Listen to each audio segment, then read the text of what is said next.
So please welcome Mary Poplin. So hi guys, I am Mary Poplin with Boris FX. I'm the Senior Product Specialist at Boris FX, and I'm out in LA, so I'm based in LA.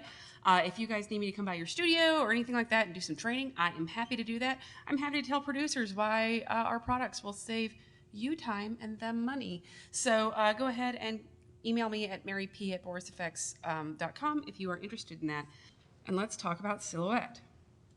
So Silhouette is a paint program, and what that means is that it's, excuse me, let's double click on this. There we go. So when I say a paint program, has anybody in here ever done roto paint before? Right, did you enjoy roto paint? Yeah, it's so much fun, right? And it's real easy to do, of course, you know. So one of the things that Silhouette does is it simplifies the roto paint process. Now, my first job actually was doing roto paint. Well, right after doing posters and stuff. So I graduated college with a degree in illustration. I started working on marketing for movies. And the marketing job dried up as the movie progressed. And they came to my office and they said, well, we want to keep you, but you know, we only really have a opening in the paint department. Do you know how to use roto paint? And I was like, nope, I do not. And they said, cool, shots are due at the end of the week. So, so I sat down in front of this program called Combustion, and I learned how to do a little bit of roto paint. And that was definitely, there were some cry at my desk moments. And it was point tracker based. So Silhouette actually is really cool because what it does is it's really fast. For those of you that have ever used paint programs before, like other programs that I'm not going to make direct comparisons to because they're our partners and we work with them. But when you put a lot of paint strokes on a node, it tends to crash. And that's because it's based on vectors alone. And that's really cool, except for it's also really data heavy. So we actually have a little bit of a hybrid of a raster-based paint program that makes it really, really fast. You can do tons of paint strokes really easily.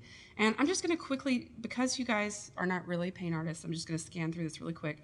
But what we do is we actually do what's called a paint node, and we use a clone paint to paint out objects on our screen. And this is really fast because it's a raster-based tool. But what's also cool about this is we can hook it up to a tracker. And even before Boris FX bought Silhouette, Silhouette licensed the Mocha planar tracker. And then they also wrote something of their own that is kind of like a planar tracker that does edge detection. So it's pretty good at tracking warps.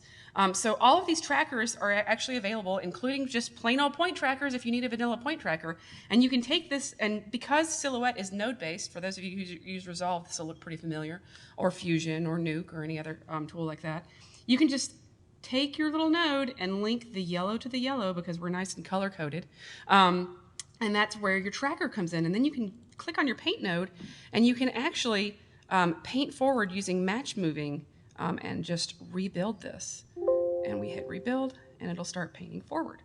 Now, I've already baked that cake for you, so I'm not going to make you sit through it, but the point is that you paint one stroke, and it paints it throughout the shot based on your track. So what you end up with is something that looks like this, which is a lovely paint. And because we're pulling from the same place over time, and that is moving along with the track, it blurs based on the blur from the pixels that we took it from. Okay? And the cool thing about this is like, okay, this is a really small example. I'm showing you how to paint out a blemish. Cool. I should not have clapped in front of that mic. Sorry. Sorry, editors. Okay, so anyway, it's cool that we can paint out one thing, but we can actually paint really complex stuff with this, and we can do complex roto with this as well. So this is a complement to the other tools that we have. It's also a fully decked out compositing package. So inside of Silhouette, you can composite Mocha into here, you can put Sapphire into here. So in this case, we've got little S Beauty right over the top of this to soften everything up, and that works right inside our little node tree. We can also adjust some hue, saturation, and brightness, and there's our final. So here's our original, and here's our final, fully composited right inside a Silhouette. So we think this is a really cool new tool that you guys will really enjoy. You know, Boris FX we're dedicated to finding new tools that will help you guys save time. And we've got a lot of plans to integrate Silhouette, and you should stay tuned to NAB to see what those plans are because there will be some fun announcements there. Also, if you guys want to go to NAB and you don't have a pass, go to our website, follow our blogs. We'll totally give you a pass because everybody does pre-NAB. Like, who doesn't give away a code and says, use this code to get into NAB? We do too, so go ahead and use that. All right, So I'm going to talk a little bit about some of the new stuff inside of our new tools. For those of you that have never, has anybody here never seen Mocha before? Okay, like a couple of people. Let's talk a little bit about that. So Mocha is a planar tracker, okay? And Mocha Pro is actually how Boris FX got me as a product specialist. I've been demoing Mocha for nearly a decade. And the cool thing about Mocha is it's a planar tracker. Now, what is planar tracking? It sounds like a buzzword. Well, planar tracking means that we track a pattern of pixels as they move relative to one another through a scene, which is a really fancy way of saying a texture tracker, okay? So as long as that texture is moving in one direction, we can follow it. And what do I mean by one direction? So let's say we're trying to track a cube, for example, okay? A lot of people will try to draw a shape around the entire cube.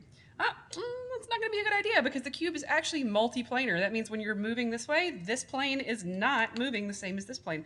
They're moving separately. So if you slap a tracker onto this side, then yep, you'll have a good result. If you slap a tracker on this side, you'll have a good result, but not if you do that, okay? So that's the difference between a planar tracker and any other type of tracker. But the cool thing about a planar tracker is you guys have all used point trackers, I'm sure, okay? So here's what happens when you use a point tracker. You've got a point, you lock on, oh, it looks really good. It's really, oh my God, there's a lighting change. You know, like, the blur happened, the lens changed. Okay, so that is really a pain. What we do is because we track a texture, we actually judge what that texture is doing in 3D over time, and it doesn't matter if there's lighting changes or blur, we follow that. So what you can see here is I've actually tracked this screen. Okay, and this is a very difficult track. For those of you that have never done screen inserts, this is a nightmare to do. Okay, it's extremely reflective. There's no points to track. There are absolutely no tape marks. And in fact, in Mocha, please, please do not put X's all over your phone when you want to track something. Because what you'll end up with is having to paint out X's and have a really ugly reflection, and your comp won't look very good. So unless your phone is literally doing this, like as fast as you can go, don't put tracking markers on it. And even then, you're going to just hand animate that track. So just don't use tracking markers for stuff like this. The way this works, I'm going to show you really quickly, is we will track this in Mocha. So Mocha is now a plugin, for those of you that didn't know. And one of the cool things that Mocha does is Mocha launches right from your timeline. So if you're in Avid, it doesn't matter. If you're in Premiere, it doesn't matter. This will read directly off your timeline. The other cool thing about that is if your host reads it, Mocha reads it. If you guys ever got frustrated in the past when Mocha wouldn't read stuff because it was, it only accepted certain file types, that will not happen with the plugin as long as your host reads it. Now, I do want to show you one thing. Let's just turn this off for a second. So one of the ways that people tend to think that they need to track in Mocha, and I've altered this track to give me a shape, is they think that they're just going to draw a primitive right around the screen, and we're just going to align the screen, and we're going to track forwards, and that's going to give us a good track.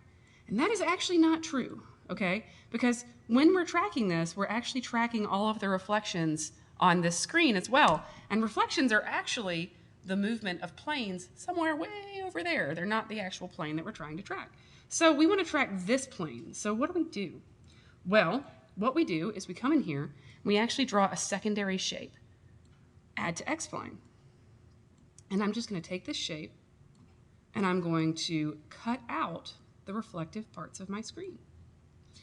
And the cool thing about this is now when I turn my surface tool on, which is the representation of my corner pin, I'm going to be able to track this, and you'll see that even though the shape is different, we'll be following that screen. And here's the other cool thing about this. You can turn a grid on and really see what your track is doing. So now we hit track backwards, and our track is really nice. Well, when it starts moving, it'll be really nice, because this is a freeze frame there at the end. But the point that I want to take away here is that this is what the shape is looking at, this little white square around everything. And then what the track is doing is this surface tool. And that's important to know because if you know that about Mocha, you actually can get a good track no matter what. The shape is where the track is looking. The surface tool is what the track is doing. And here's the cool thing. I can actually change this shape. Let's just turn that surface tool off for a second. I can change this shape, turn that surface tool back on, and look, nothing happened to my track, even though that shape is moving. So that is what you need to understand. We're writing tracking data based on the shape. The cool thing about this is that means we can get into all kinds of fun stuff like offset tracking, where you just take a shape, you draw it, you unlink the track from itself, and track forwards, and then it reads everything like a scanner. I'm going to show you that later in our demo. It's also good because if you want to do rotoscoping, you can use this to drive roto. So let's talk a little bit about that. And let's talk about some of the new tools in Mocha for rotoscoping.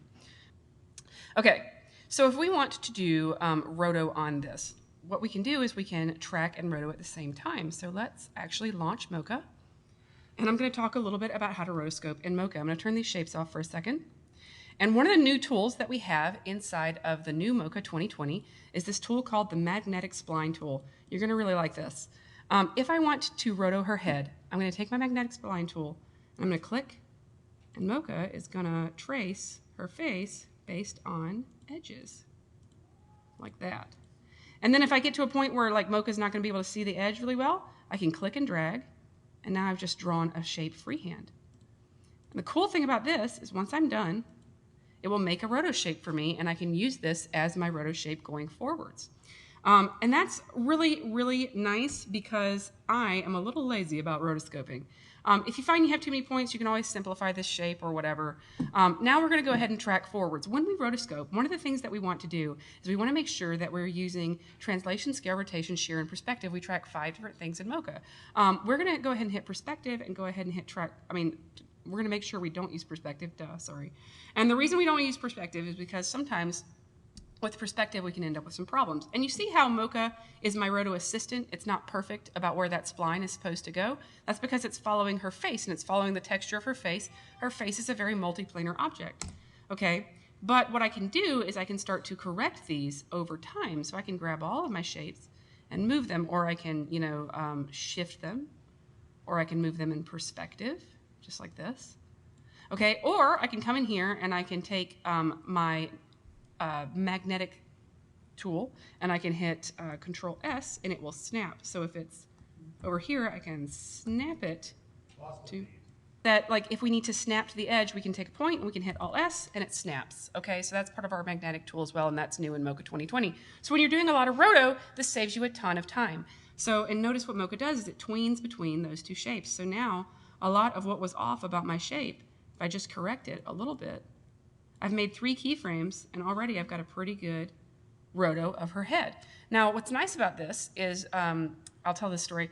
The first time I ever learned how to do Mocha was about 12 years ago, and a friend of mine came up behind me, and he was like, "Mary," in this tone of, "You absolute idiot.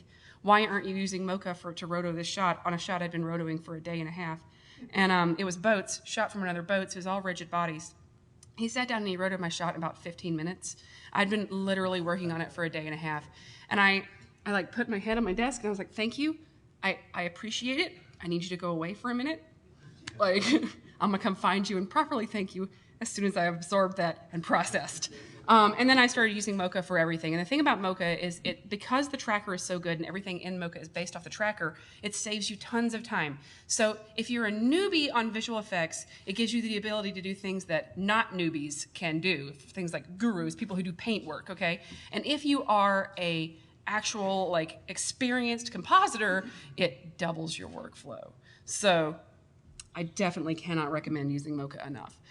So that's what's new. We have the magnetics tool, the freehand tool.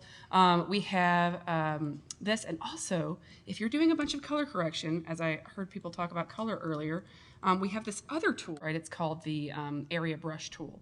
And if we want to track something but we don't want to draw a spline, we can just quickly be like, I want to color correct her face. And then we hit quick mask, now it's a mask, and I can go forwards. This is great for blocking out huge areas. It's just another way to work, and people find it really fast. What's really nice about it is you can use it in Essentials mode. So if anybody has ever opened Mocha and just glazed over at the interface, go ahead and switch right to Essentials mode. It's going to give you everything you need for tracking and roto, and you can just do the very basic tasks in it, including using the area brush, so for color correction. Now, let's talk a little bit about some of the other things that's new in Mocha, which is making a matte painting. So I have here this shot. This is a pan, and bless the shooter on this shot, it is just blown all to hell. Like, you cannot see the background. There are no clouds. There probably were clouds, but who would be able to see them? So let's say I need to dress this up. What I can do is I can use Mocha to create a mega plate. Mega plates are new in Mocha 2020, and here's what's cool about that. Mega plates are something that allow you to, and like just the name is cool. It's a mega plate. All right. So I've actually already baked this cake for you, but I am going to show you how to make this cake. So just because I don't want you to sit through the track. But we talked a little bit about offset tracking. So this background, very hard to track. Not a lot of texture there. Still enough texture for Mocha though. Okay, so what we're going to do is we're going to say, hey, track this background. We really only need translation because, again, it's a background. It's very far away from the camera. That really means you're only dealing with X and Y motion. If we needed more information, we would track that information, but since we don't, we're not gonna. We're just going to make this go quick. The next thing we're going to do is we're going to come over here to link to track, and we're going to link to none. And what this does is pretty cool. When I hit track forwards, when I hit track forwards, you see how the track goes off screen? But the shape stays in the middle. Again, this is where the track is looking. That's what the track is doing. Okay, so we can save ourselves tons of time this way. Now, I've actually already tracked this background, so let's turn this background on. Mocha's a cool program, man. Like, if it's the first time you've really dug into it and seen it, it's like, okay, I need this yesterday. Usually at the end of a demo, somebody will come up to me and be like, man, I had this shot last week that this would have been great on. And it's like, I can just hear that in your heads. Sorry, guys. Okay, so here's my shape that I've put around this background. So what I did is I tracked and then I changed the shape to be the full size of the background. Now this is important because that shape defines how we're building a mega plate. I'm going to jump back into classic mode because we're doing something that's a little more than basic. We have to ask Mocha to do some heavy lifting. So we're going to go to mega plates. In mega plates, I'm going to say, hey, Mocha, I want you to just go ahead and render me a frame of this. And I'm going to actually jump to the middle of the shot just because I think that this is a little bit easier to calculate. We want to make sure that we're somewhere in the middle of the shape, something like this, okay? And the reason I like that is because that means the distortion at the edges will be minimal, okay? Because obviously, anytime you have a lens happening, there's always going to be a little bit of distortion. We want as little distortion as possible. Putting the frame in the middle of the movement helps with that. We're going to go ahead and hit render, and it's going to analyze these frames using the GPU, which is really nice, and it's going to build me a mega plate. Yes. Okay, so this is the plate we end up with. It takes this out, usually. Sometimes it likes to embarrass me in front of company, especially when we're recording. Thank you, Mocha. And what we're going to do is we're going to go ahead and we're going to paint on top of this. So I've made a PSD, and I just slapped a bunch of detail in here. So we have, all kinds of stuff, including, nonsense if we want. So what we can do is we can now go back to our matte painting, and in our matte painting, that will load our mega plate. Or if you don't want to put a Godzilla action figure in there, you can actually just, here's your actual pretty render. Now, the cool thing about this is there was no sun in my matte painting, and I actually used the Sapphire lens builder to use that. So here's my lens flare. Let's talk about that. With my lens flare, have you guys ever used the Sapphire lens builder before? So we have this cool tool inside of the Sapphire tools called Edit Lens, and it'll load an external program. And what we can do is we can start to design our lens flare, or we can take from obviously 1,000 presets. The nice thing about this is that, let's say I need more like, I don't know, God rays. I can go ahead and add those right to my lens flare. And now when I hit OK, it's going to populate right back to my Mocha, to my, my Sapphire. So we can change this all day long, and it's really handy. Now, the other cool thing about this is, have you guys ever used the Sapphire Builder before? I love it when it's a sea of new things to show. Okay, so Continuum and Sapphire are two plugins sets that we use, and they both have hundreds of effects and thousands of presets, hundreds of transitions. We have tons of stuff. okay? Sometimes a little bit overwhelming amounts of stuff. One of the things about Sapphire that's cool is you can take those hundreds of effects and thousands of presets, and you can combine them using this thing called the Builder. It's for effects and transitions, okay? So you can build some crazy stuff in here. But we can hit Load Preset. I'm just going to show you really quick. One of the cool things about Load Preset is I can come in here and we have all of these actual user-made presets, and you can load them in based on a series of thumbnails, right? And you can preview them right here in the Builder. But what's cool about this is that you can take these and apply them, and then you can go into Edit Effect. And now we come into something that is a node tree, okay? And we can start to add cool stuff to this. So I can say, hey, add a blur to this. And I can. So now there's a blur to this. I can say, hey, add like, I don't know, a glow to this. We want a glur. So now we're going to add a blur and a glow to that. And the cool thing about this is if you're working in a team, you can take all these checkboxes off and say, I want you to affect brightness, and I want you to affect, yeah, maybe the glow width. We're going to hit OK. And so now in my filter, if I come over here to my S effect, you can see that I've got my minimized amount of controls. What's nice about that is you don't end up having newbies glaze over, okay? And you can share this. And the cool thing about this is a new effect, effectively, that I can now put on a network and anybody on my team can use it.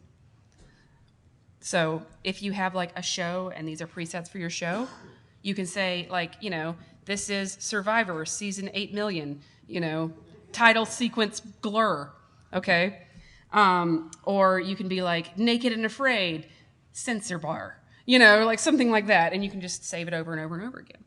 So eventually we would, we'd like to have this work with Mocha as well. So right now Mocha works as a mask for it, but we can actually, we want to start using Mocha shapes as something you can save inside of it. Let's go over here. Let's talk a little bit about some of the other tools that we have. So let's say I want to start adding some titles to this. We have a tool in the Boris FX Continuum toolset called Title Studio. Okay, and if I want to use that, I can come over to my effects and presets and I can search for Title Studio, or I can go to, you know, Effect, drop downs, wherever you want to find it.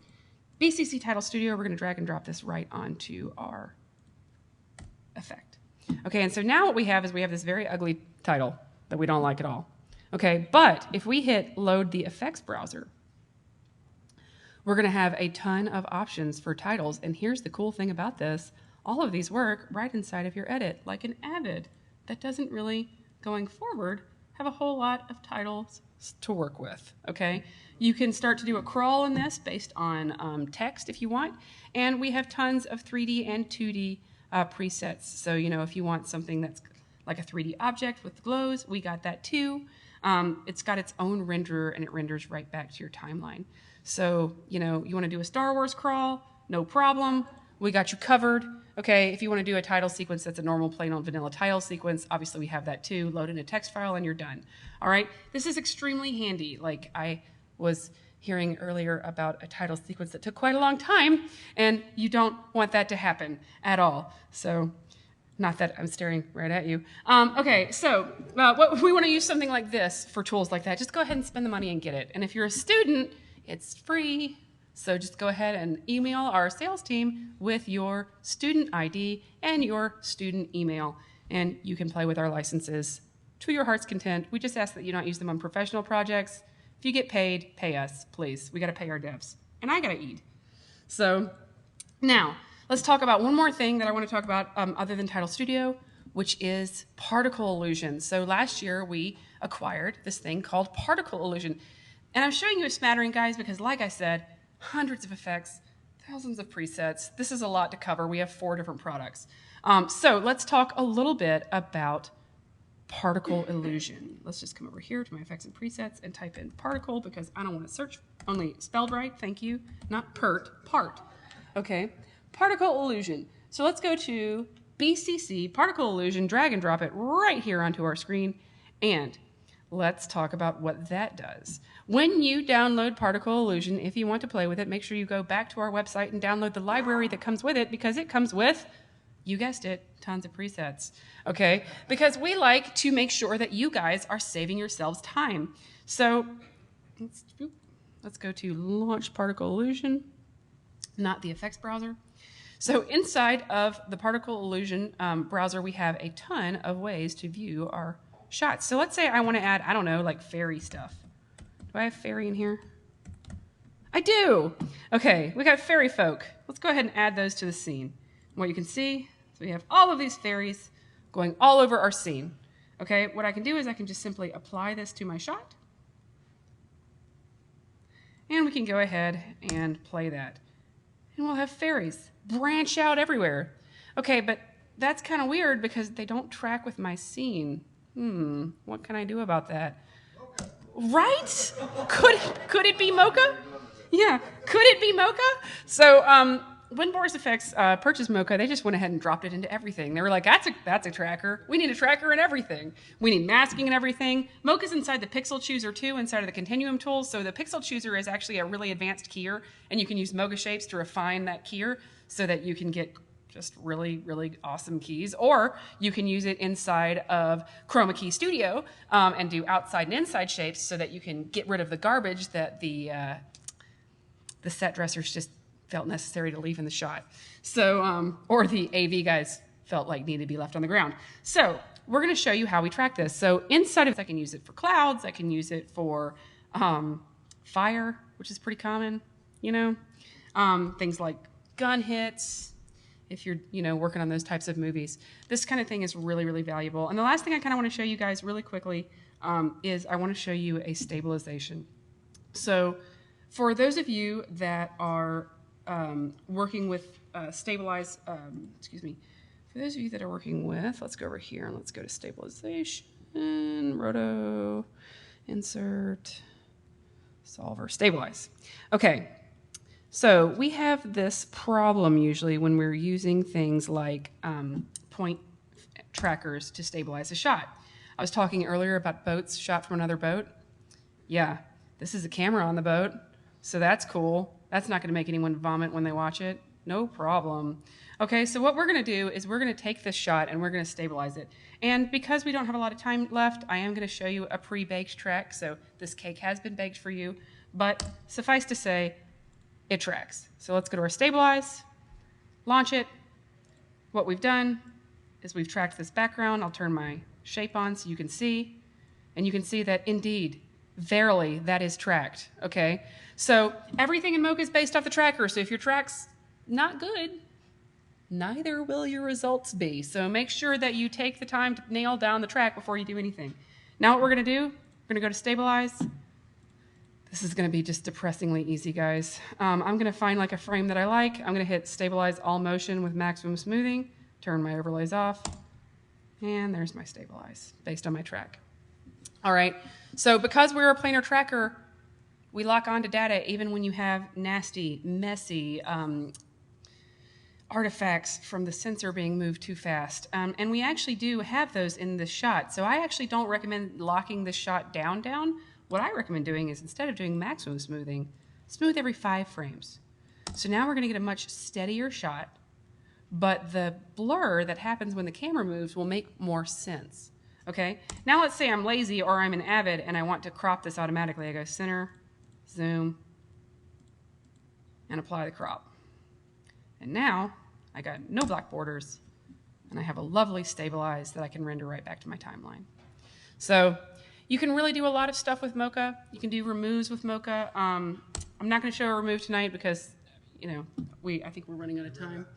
Yeah, we've run out of time. But suffice to say, you can use Mocha for removes as well, but I showed Silhouette for paint. If you guys have any questions, I am Mary P. at borisfx.com.